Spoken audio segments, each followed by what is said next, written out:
Eto na siya. Inalis ko na to na isa kasi hindi naman na siya mapipisa eh.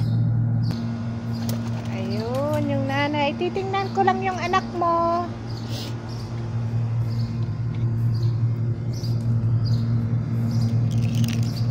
Ayan, yung anak na niya. Malaki na kaagad oh. Laki ng tuka. Malaki ang tuka. Inalis ko na yung isang itlog kasi nga hindi naman napisa. Ano na siya, bugok na. Ayan oh, ba't nakaganyan siya? Nakatungo ang ilong, tulog. Nakatungo ang ulo.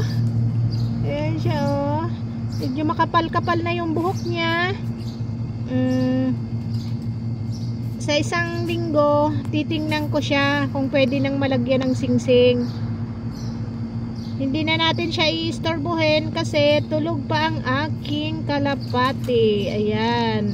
Nag-iisa na naman siyang anak. Oh, di ba? Yan ka muna. Kasi yung nanay mo umalis. Inistorbo ko kasi yung pagsasama nyo.